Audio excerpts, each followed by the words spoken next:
大家好，歡迎收睇家國530。今日係5月1號嘅星期五。伊朗話佢哋琴日已經俾咗個新嘅停戰提議俾美國。特朗普今日話佢收到啊，不過佢好唔滿意。既然唔滿意，咁係咪又再打過呢？咁佢就話從人道立場出發，佢唔會恢復轟炸伊朗㗎。不過講一套，會唔會做又另一套呢？彭博通訊社嘅報導就話，特朗普係傾向再度攻擊伊朗，而且呢2個禮拜就會有行動。而作為美國馬前卒嘅以色列，而家已經喺旁邊摩拳擦掌、煽風點火，等緊佢哋雙方談判破裂。以色列話，伊朗手頭嘅濃縮鈾而家足以製造11個核彈。而家啲人都喺加拿大養老係越嚟越困難，好多華人特登走返去中國大陸安度晚年。原來呢個唔係冇理由嘅。一間主流嘅安老院最近就俾人投訴，話佢哋喺非租金項目上邊嘅收費加價加到家屬都頂唔順啦。BC 省又出現咗好似安省差唔多嘅情況，就係罪犯太多，法庭唔夠用，於是要喺啲偏遠地方嘅法庭開庭審案，於是啲囚犯出庭受審都有飛機接送啊。美國總統特朗普今日話，佢收到由巴基斯坦轉交過嚟嘅伊朗最新談判提議，但係佢完全唔滿意。佢話伊朗而家喺度要求緊佢冇辦法同意嘅條件。雖然係咁，特朗普就好悲天憫人咁話，目前佢個人從人道主義角度出發，傾向於唔重啟對伊朗嘅轟炸行動。佢亦都承認同伊朗喺達成協議方面係取得咗長足嘅進步，但係最終能唔能夠達成一致，佢仍然持有懷疑嘅態度。目前佢話美伊雙方主要係透過電話進行對話，雖然美方十分尊重巴基斯坦同埋佢嘅領導人，但因為行程漫長，所以佢冇計劃派出代表去巴基斯坦同伊朗舉行面對面嘅會談。佢又重提，伊朗領導層內部而家係非常分裂，存在咗多到3到4個唔同嘅派別，但即使係咁，就連強硬派都表現出希望同美國達成協議㗎。特朗普透露，佢琴晚聽咗美國中央司令部關於軍事選項嘅最新簡報，佢話而家目前就只有2條路，一就係大規模軍事升級或者達成協議。雖然軍事選項係包括咗徹底摧毀對方嘅設施以解決問題，但係佢強調佢自己係更加傾向於透過協議嚟解決㗎。佢雖然係咁講，不過彭博通訊社就報道話，特朗普顯然係打算恢復攻擊伊朗，未來2個禮拜發動嘅可能性係最高。以色列時報今日引述一名以色列軍官嘅話指出，如果伊朗擁有嘅400公斤豐度係60%嘅濃縮鈾材料唔能夠被攞走嘅話，咁樣過去對伊朗嘅軍事行動就會被視為係一場巨大嘅失敗。呢一批濃縮鈾嘅材料係足以製造11個核彈㗎。如果美國同埋伊朗之間嘅談判唔能夠達成移除伊朗收埋嘅濃縮鈾同埋停止伊朗鈾濃縮活動嘅協議內容嘅話，咁樣以色列過去嘅軍事行動所取得嘅成效就會變得毫無意義。所以以色列係需要對伊朗發動另一次嘅軍事行動，以實現呢一個目標。特朗普可能係會受制於未獲國會授權嘅軍事行動唔可以超過60日嘅約束，但係如果由以色列去進行軍事行動，咁就唔關特朗普嘅事㗎咯噃。呢一次美伊戰爭嘅裏面，以色列作為前鋒或者叫做爛頭卒嘅角色，係可以話完全唔可以忽略㗎。以色列國防部長卡茨琴日就已經講咗，以色列儘管係支持美國同伊朗談判，但係或者好快需要再次行動。卡茨仲話，以色列係隨時準備喺任何戰線、任何地點打擊敵人。伊朗方面，伊朗伊斯蘭共和國通訊社今日報導，伊朗已經喺琴日，即係4月30號向美國提出咗最新嘅談判方案。不過呢一個方案唔係好似特朗普咁講，係大家直接用電話傾。伊朗依然係通過巴基斯坦向美國轉交。巴基斯坦外交部發言人塔希爾安德拉比琴日亦都話，巴基斯坦同伊朗、美國嘅外交接觸仍然喺度進行緊。而喺提交新方案嘅同時，伊朗亦都積極進行緊佢哋嘅外交活動。伊朗外交部長阿拉格齊同土耳其外交部長、埃及外交部長、卡塔爾首相兼外交大臣、沙特外交大臣、伊拉克外交部長同埋阿塞拜疆嘅外交部長都通咗電話。阿拉格齊喺電話裏邊通報咗伊朗關於結束戰爭同埋反對美國同埋以色列侵略嘅最新立場同埋倡議。除此之外，伊朗似乎為咗要安定人心，又再一次公布咗佢哋最高領袖穆傑塔巴哈梅內伊嘅現況。伊朗最高領袖辦公室副主任話，最高領袖哈梅內伊而家身體健康，正係積極處理政務。對於美國要伊朗交出手上嘅濃縮鈾，穆傑塔巴透過國家電視台發表書面聲明，作出強硬嘅回應。佢話核能同埋導彈技術係國家資產，佢哋一定會好似保護自己嘅領土同埋領海一樣咁樣緊緊守護住，絕對唔會向美方低頭。對於美國國防部向國會作證嘅時候話，喺今次嘅美伊戰爭裏邊，美國消耗咗250億美金。伊朗外長阿拉格齊就話，美國國防部喺度講大話。美國喺呢一場戰爭裏邊，到而家已經造成咗1000億美元嘅損失，係佢哋公佈金額嘅4倍，相當於每一個美國嘅家庭每一個月要為呢一場戰爭承擔500蚊美金嘅開支。對外，而家美伊戰爭處於不戰不和嘅悶局；對內，英國查理斯國王啱啱結束完訪問，翻去英國。特朗普而家有時間翻轉頭去搞下歐洲啦。特朗普喺4月30號，即係琴日白宮一場活動上邊回答媒體嘅提問嘅時候話，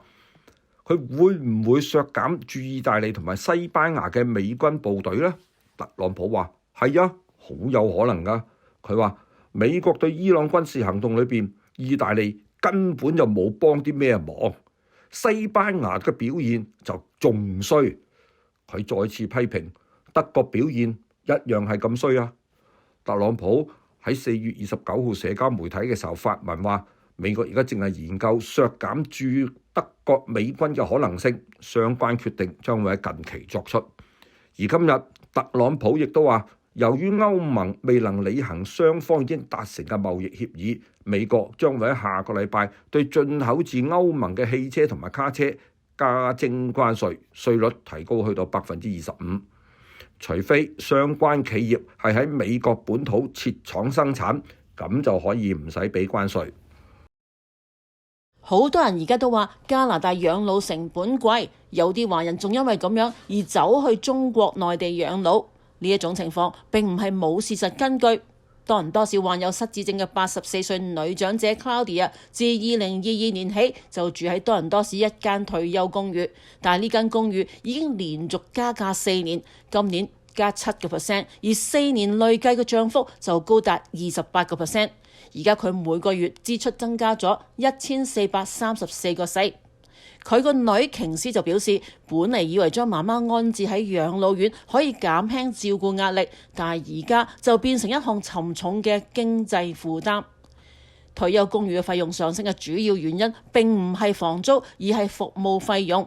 根據養老院發出嘅通知，房租漲幅係受到安省住宅租賃法嘅限制。2025至2026年只係上升咗大約2%，但係餐飲同服務費用就上漲咗13%。因為根據現行嘅規定，服務費用並冇設定上限，院方只係需要提前90日通知家屬就得啦。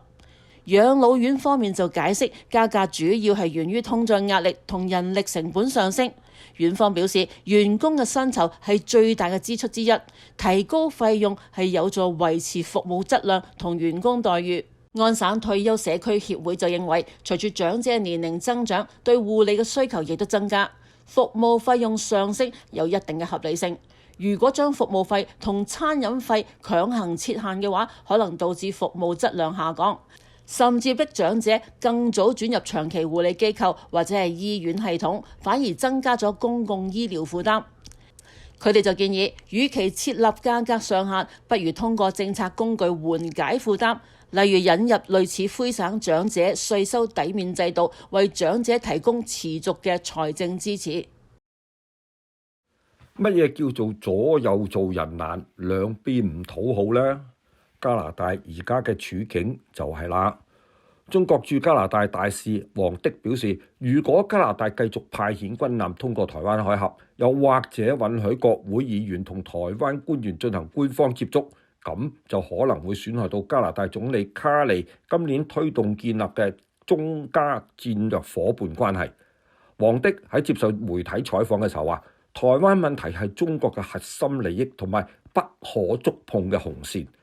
近年嚟，加拿大國會議員長期定期訪問台灣，同當地領導人會面。呢啲訪問通常係由台灣方面資助㗎，但係加拿大議員係具有官方身份，如果進行任何形式嘅官方接觸，都會對中加關係造成傷害。佢明確表示，中加之間嘅官方往來應該僅限於加拿大同中華人民共和國之間進行。與此同時，加拿大海軍近年嚟多次同西方盟友一起穿越台灣海峽。由2018年以嚟，喺前總統杜魯多執政期間，加拿大軍艦一共進行咗11次類似嘅行動。到卡尼執政，2025年9月，亦都有一次同澳洲軍艦聯合航行嘅記錄。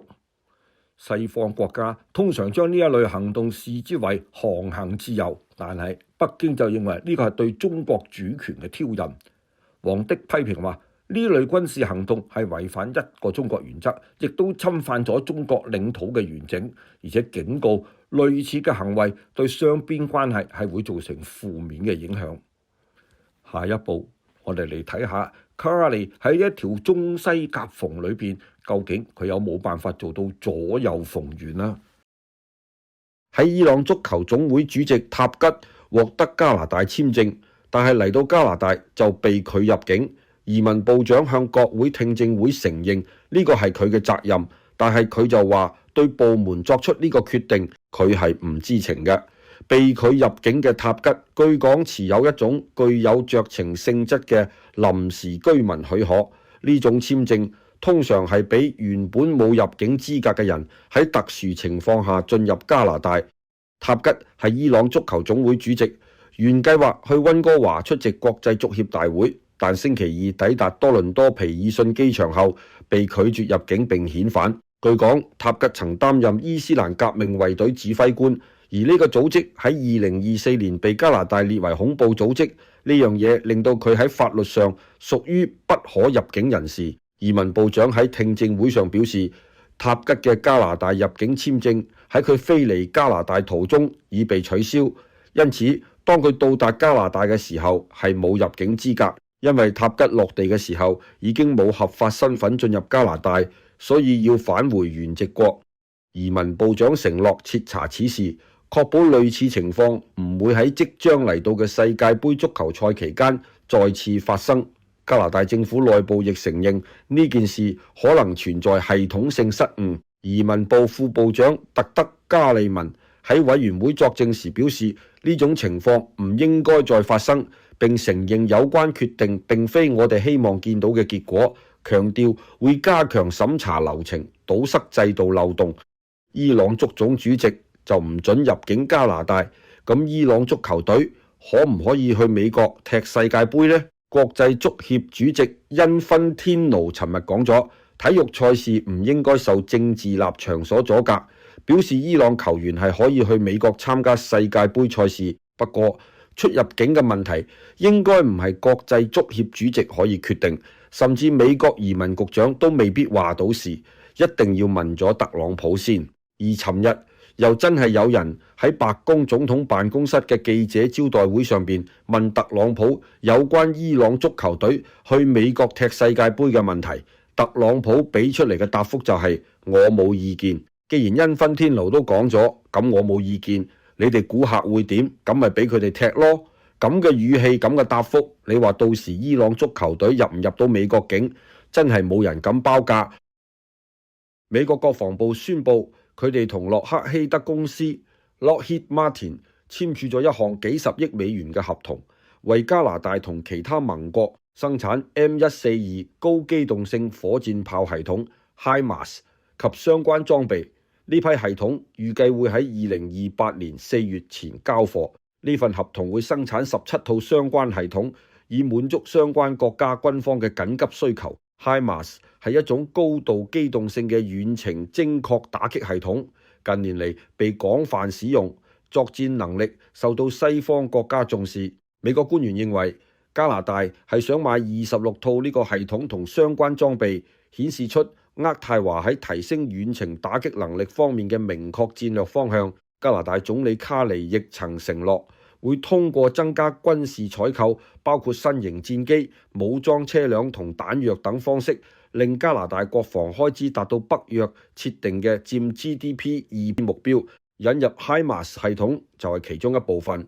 加拿大希望建立遠程精確打擊能力，增強喺現代戰場環境下嘅威懾力同作戰靈活性。呢類系統可以喺較遠距離對目標實施高精度打擊，同時保持較高機動性，適合快速部署同撤離。中式自助餐館 Mandarin， 即使冇食過都一定聽過。呢間餐館嘅聯合創始人兼總裁 James Chill 長期同肺纖維化搏鬥，最終都係不敵病魔，喺呢一個星期三離世，享年78歲。James 早年隨家人喺1963年從台灣移民嚟到加拿大滿地可，之後喺 Concordia University 攻讀商業課程。1979年，佢同屋企人搬到嚟安省，並且喺賓頓市接咗一間叫做 Mandarin 嘅小型中餐館。當時餐廳主要提供單點、外賣同送餐服務。隨住生意逐漸擴大，佢哋喺1980年代轉型為自助餐模式。呢間餐館喺每年嘅 Canada Day 都會提供免費用餐，吸引顧客，逐漸發展成為安省知名嘅餐飲品牌。目前呢間連鎖餐廳喺全省擁有29間分店，員工超過3000人。屋企人形容佢係關懷社區嘅堅定倡導者，佢長期支持教育同埋慈善事業，包括為安省專上學院嘅酒店管理專業學生提供獎學金，並資助醫療、社會服務同藝術文化等多個領域嘅慈善項目。跟住落嚟為大家報道幾則新聞簡訊。安省今年10月各個市嘅市選今日正式開始接受提名，有意者都可以報名參加市長、市議員嘅選舉，截止日期就係8月21號。多倫多市方面，市議員布拉德福德今朝早就親自去市政廳正式登記，成為第一個公開宣佈競逐多倫多市長職位嘅候選人。至於現任市長周志偉會唔會角逐連任咯？530就估計佢而家俾出嘅答覆會係：而家我要專注現行嘅市政事務，仲未有時間諗呢樣嘢。次次選舉之前佢都會係咁講。至於你話佢真係會選定係唔會去選，相信80%多人都會覺得佢唔選咁就奇啦。至於多倫多有位逢選舉都會參加嘅華裔商人，相信今次亦都唔會例外咁樣報名，然後就將佢嘅競選宣傳牌插滿全個選區。想參選市長同市議員，只要係加拿大公民，填妥表格交足報名費，並且提供最少25名支持者嘅簽名就可以。加拿大聯邦政府計劃大幅提高對航空公司違規行為嘅處罰力度，將航空公司因反覆違反乘客權益而面臨嘅最高罰款由目前水平提高至100萬元，係現行上限嘅4倍，從而應對日益嚴重嘅乘客投訴積壓問題。聯邦運輸部長麥金龍 Stephen McKinnon 表示，罰款本應係最後手段，但現實情況卻顯示現有制度未能有效約束航空公司行為，極需改革。負責處理乘客投訴嘅加拿大運輸署 Canadian Transportation Agency 目前正面臨超過97000宗案件嘅嚴重積壓。儘管呢間機構喺舊年對違反航空乘客保護條例嘅航空公司開出咗總計140萬元嘅罰款，但執法力度仍被認為不足以改變行業行為。面對龐大嘅投訴數量，聯邦政府仲計劃將乘客投訴處理程序外包俾第三方機構，以提高處理效率，緩解積壓。一名受害人今早11點鐘喺多倫多市中心聖 James Town 社區一個建築物裏面被人拮傷送院，而疑犯喺試圖逃離現場嘅時候，懷疑為咗避開警員，唔小心從高處一個露台墮樓，當場死亡。警員喺朝頭早11點接報，前往 Sherbourne Street 夾聖 James Avenue 附近一棟住宅大樓調查中屋內持刀傷人事件。警員到場之後，發現一名受害人身有刀傷，隨即將傷者送院。而喺警員救助傷者期間，就接獲消息指涉案嘅疑犯試圖逃離現場，冇幾耐就有人從一個住宅單位嘅陽台墮樓，當場死亡。由於案件涉及有人死亡，安省特別調查組已經接手調查。一項最新民調顯示，2/3國民認為加拿大經濟正走喺錯誤軌道上，大家都唔並且相信短期內會有改善。Canada Pulse Insights 最近進行嘅民調發現，只有33%國民認為經濟係向住正確方向發展，亦只有30%國民認為經濟會喺未來60日內會改善。18至54歲嘅年輕人同中年人對經濟形勢更加悲觀，55歲以上嘅長者較為樂觀。搞緊獨立嘅亞省，當地居民有73%認為經濟走喺錯誤軌道上，高於安省同卑斯省嘅人。至於對經濟改善嘅預期，安省居民較為樂觀，有31%安省受訪者認為經濟會喺未來60天內好轉，卑斯省居民就只有22%做出同樣樂觀估計。